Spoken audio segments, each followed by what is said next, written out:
Algo extraordinario está ocurriendo en este preciso momento y casi nadie está prestando atención a lo que realmente significa. Mientras Trump lanza su advertencia final al régimen de Maduro, hay un detalle que los medios corporativos están enterrando deliberadamente. Los rusos están evacuando. Y cuando Rusia mueve a su gente fuera de una zona de conflicto, históricamente eso nos dice algo crucial sobre lo que viene después. Estamos ante un punto de inflexión geopolítico que reconfigurará el balance de poder en toda América Latina. Pero aquí está la pregunta que deberíamos hacernos. ¿Por qué ahora? ¿Por qué, después de años de sanciones fallidas y retórica vacía, estamos viendo este movimiento coordinado? La respuesta nos obliga a mirar más allá de Venezuela, hacia el tablero global donde China, Rusia y Estados Unidos están reposicionando sus piezas. El petróleo venezolano, las rutas comerciales del Caribe, el litio, las alianzas militares, todo está en juego. Y mientras nosotros discutimos sobre personalidades políticas, las verdaderas fuerzas económicas ya están escribiendo el próximo capítulo. Lo que suceda en las próximas semanas no solo definirá el futuro de Venezuela, sino el nuestro también. Porque en este sistema capitalista global ninguna nación es una isla. Entonces, comencemos por desempacar lo que realmente está sucediendo aquí, porque la narrativa que nos venden es increíblemente superficial. Nos dicen que Trump está siendo duro con un dictador, que finalmente Estados Unidos está tomando una postura moral contra la opresión. Pero cualquiera que haya estudiado la historia estadounidense en América Latina sabe que esta historia no es nueva y definitivamente no se trata de moralidad. Pensemos en esto por un momento. Estados Unidos ha tenido décadas para intervenir en Venezuela de manera significativa. Durante las administraciones de Obama, durante todo el primer mandato de Trump, durante Biden, las sanciones estuvieron allí, la retórica estuvo allí, pero nunca vimos este tipo de ultimátum coordinado con evacuaciones rusas simultáneas. Entonces, la pregunta real no es qué está pasando en Venezuela, sino qué ha cambiado en el contexto global que hace que Venezuela sea repentinamente tan importante en este momento preciso de la historia. Y aquí es donde tenemos que hablar honestamente sobre lo que está en juego. Venezuela no es solo otro país latinoamericano con problemas políticos. Venezuela posee las reservas de petróleo más grandes del mundo. Déjenme repetir eso porque es absolutamente crucial para entender todo lo demás. Las reservas de petróleo más grandes del mundo, más que Arabia Saudita, más que Rusia, más que cualquier otro país en el planeta.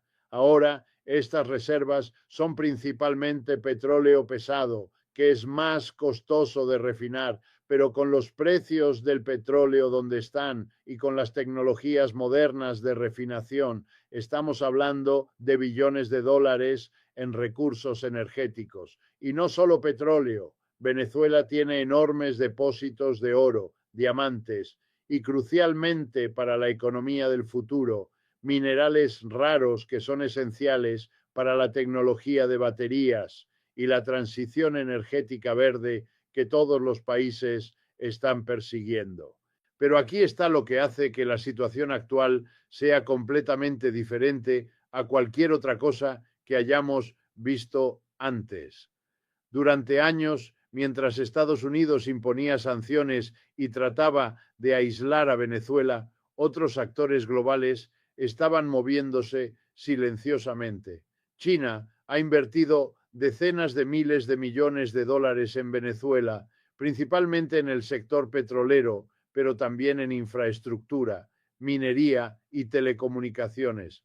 Rusia envió asesores militares, vendió sistemas de armas, ayudó a modernizar las capacidades de defensa venezolanas y, muy importante, estableció una presencia militar en el hemisferio occidental que no habíamos visto desde la Guerra Fría.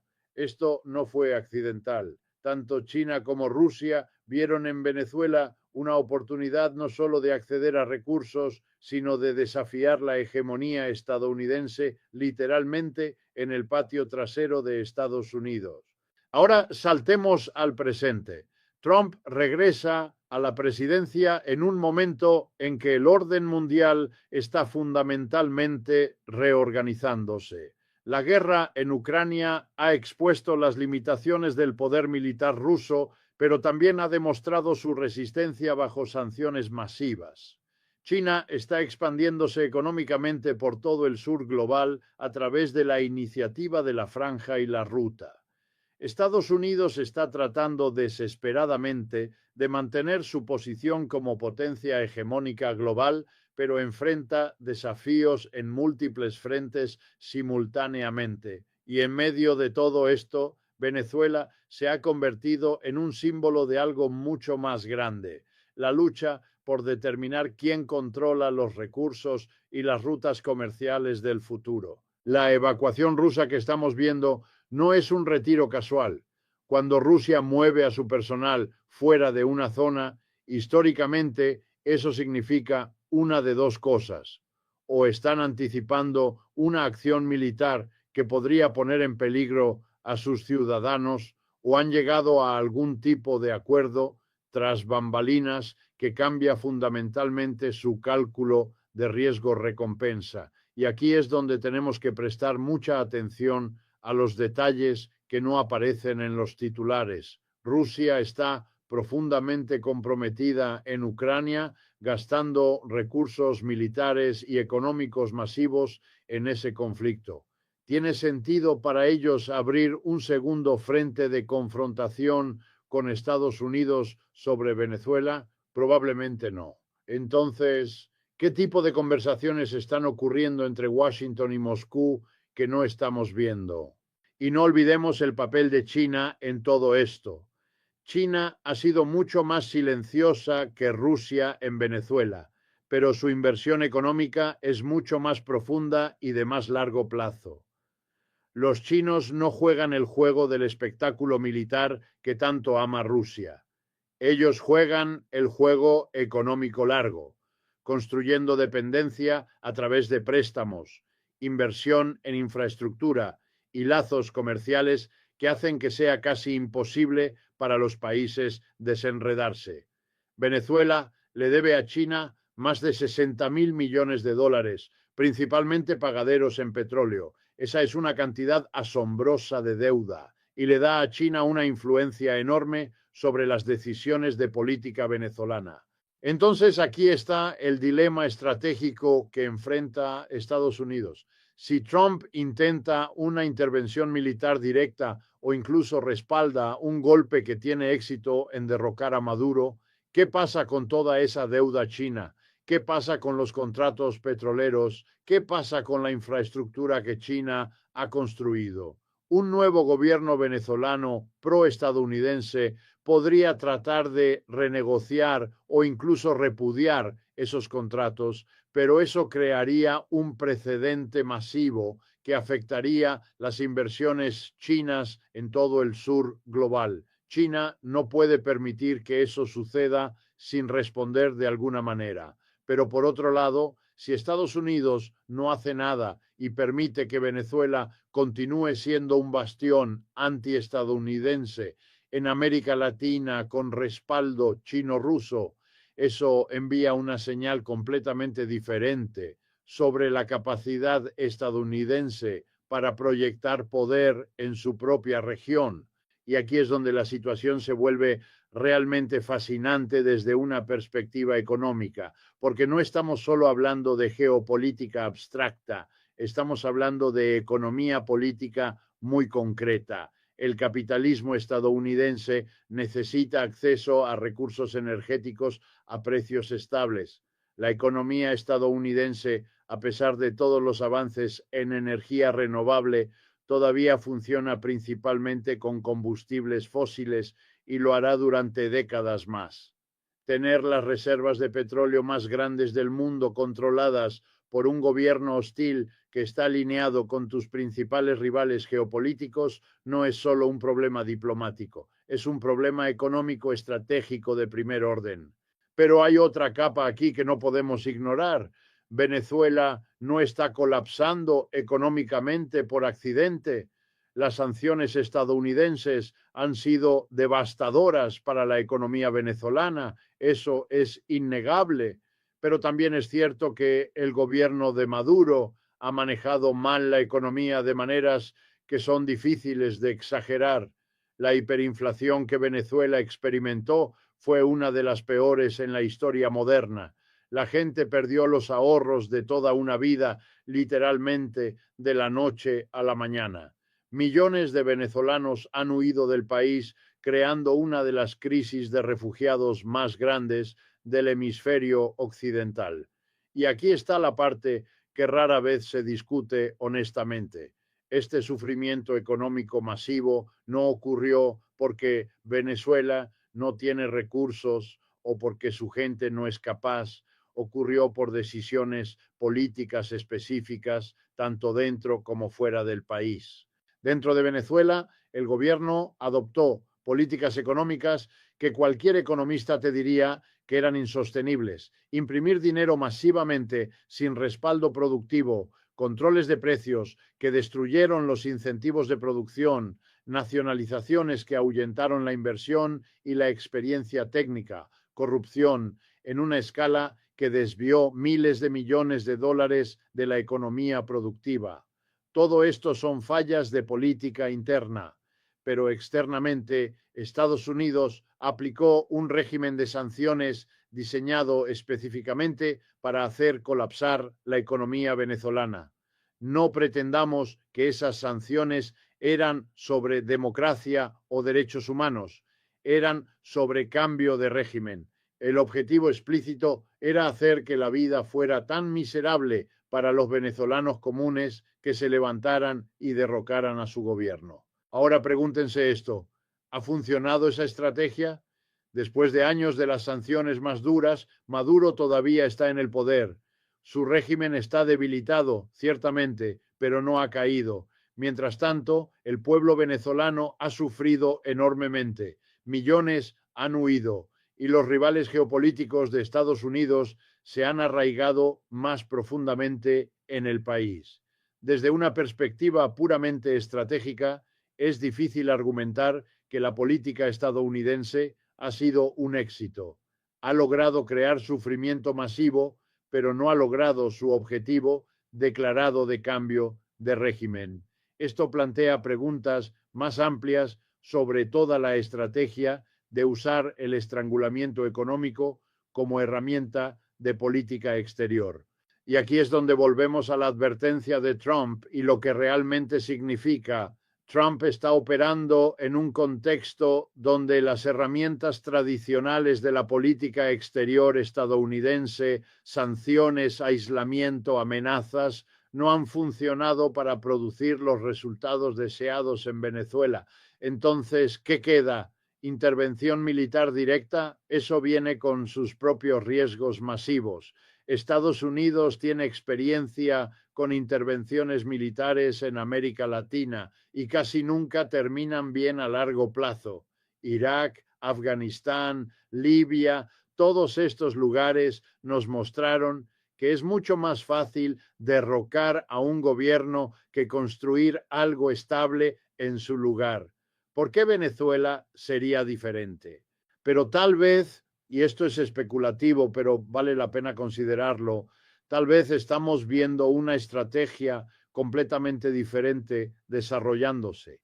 Tal vez las conversaciones entre Estados Unidos, Rusia y potencialmente China implican algún tipo de acuerdo sobre una transición política en Venezuela que preserve los intereses de todos en algún nivel.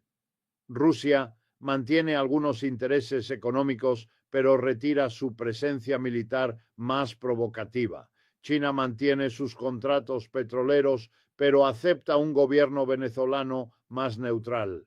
Estados Unidos consigue un cambio de régimen, pero sin tener que intervenir militarmente directamente. El pueblo venezolano, en este escenario, esperaríamos que finalmente obtuviera algún alivio y la oportunidad de reconstruir su país, Pero seamos claros sobre algo. En todos estos escenarios, en todas estas negociaciones entre grandes potencias, la voz que menos se escucha es la del pueblo venezolano mismo. Y esto es parte de un patrón más amplio que vemos una y otra vez en las relaciones internacionales bajo el capitalismo. Los países se tratan como piezas en un tablero de ajedrez, como fuentes de recursos a controlar, como mercados a explotar, pero la humanidad real de la gente que vive allí, sus aspiraciones, sus necesidades, su derecho a la autodeterminación, todo eso queda relegado a un segundo plano detrás de los cálculos estratégicos de las grandes potencias. Venezuela tiene una de las historias más ricas de lucha popular en América Latina.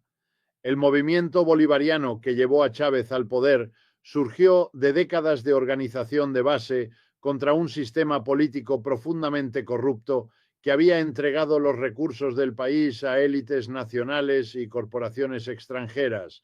Había demandas legítimas de justicia económica, de control nacional sobre los recursos naturales, de inclusión política para comunidades que habían sido marginadas. Pero lo que comenzó como un movimiento con demandas legítimas se transformó en algo mucho más problemático. Un régimen autoritario que reprime la disidencia, manipula elecciones y ha fallado masivamente en entregar la prosperidad económica que prometió. Esta es la tragedia de muchos movimientos de izquierda en América Latina.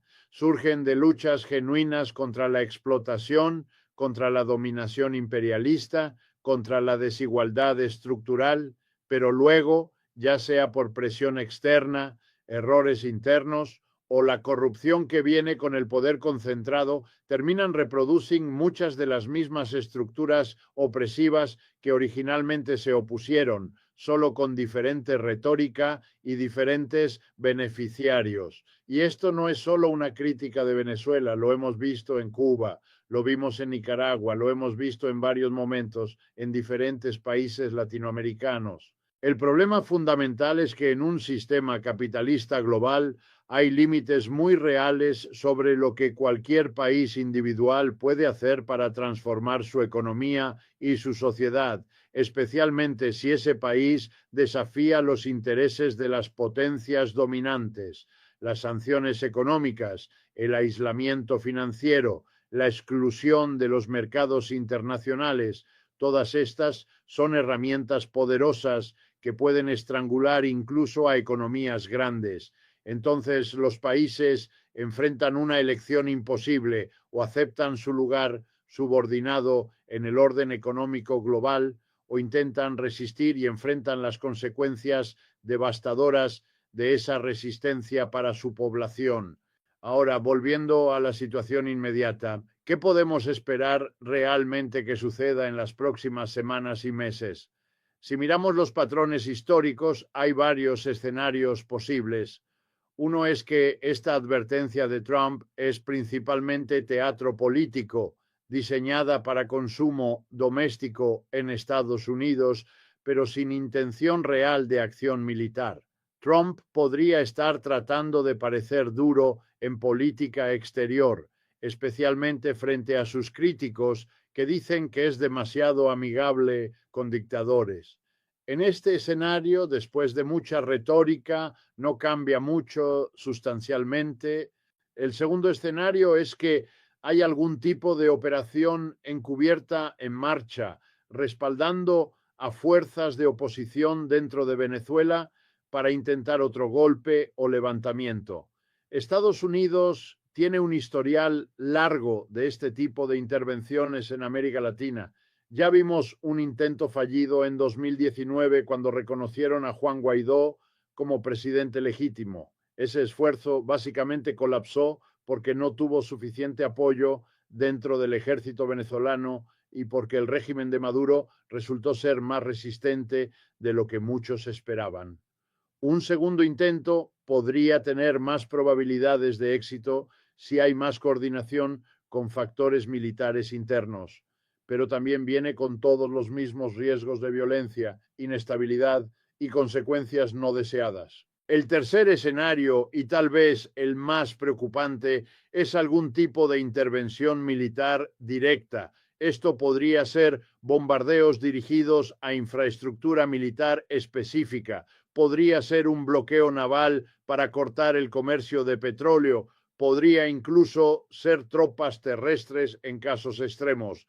Este escenario es menos probable porque las consecuencias serían enormes. Cualquier acción militar estadounidense en Venezuela casi con certeza desestabilizaría la región entera. Podrías ver flujos de refugiados masivos hacia Colombia, Brasil y eventualmente hacia América Central y México. Podrías ver retaliación contra intereses estadounidenses en otros lugares y podrías ver a China y Rusia respondiendo de maneras que escalan las tensiones globales incluso más. Pero hay un cuarto escenario que en realidad podría ser el más realista, y es el que mencioné antes, algún tipo de acuerdo negociado entre las grandes potencias que resulta en una transición política en Venezuela. Esto requeriría conversaciones discretas a alto nivel, probablemente involucrando no solo a Estados Unidos y Rusia, sino también a China, tal vez con Brasil u otros actores regionales jugando roles de mediación. En este escenario, Maduro acepta dejar el poder a cambio de ciertas garantías, su seguridad personal, tal vez asilo en otro país, protección para los principales funcionarios de su régimen. Se forma algún tipo de gobierno de transición que incluye elementos tanto del chavismo como de la oposición. Se levantan las sanciones gradualmente a cambio de reformas políticas y económicas.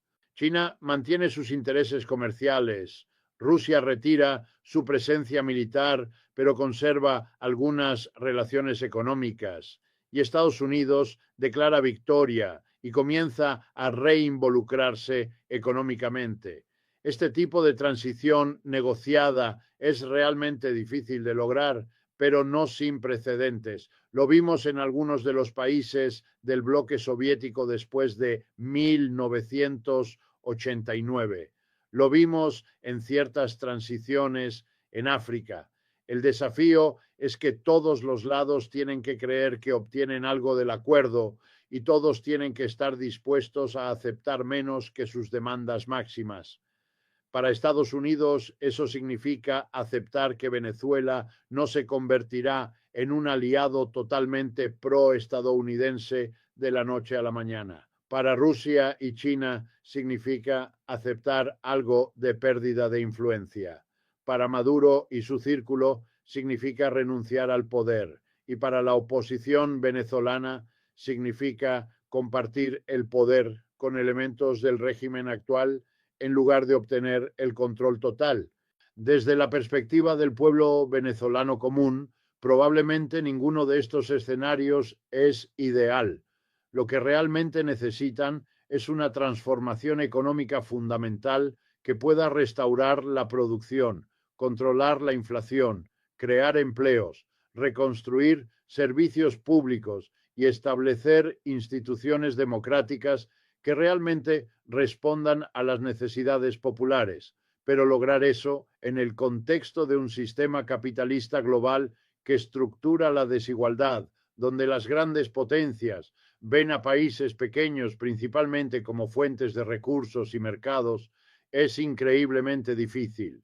Y esto nos lleva de vuelta a las preguntas estructurales más amplias que deberíamos estar haciendo. ¿Por qué nuestro sistema global funciona de esta manera?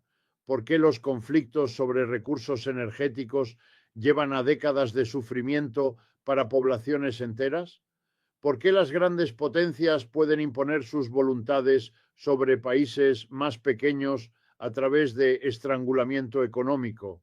¿Por qué las necesidades humanas básicas, alimentación, atención médica, educación, quedan subordinadas a los cálculos geopolíticos? Estas no son solo preguntas filosóficas abstractas, tienen consecuencias muy reales para millones de personas.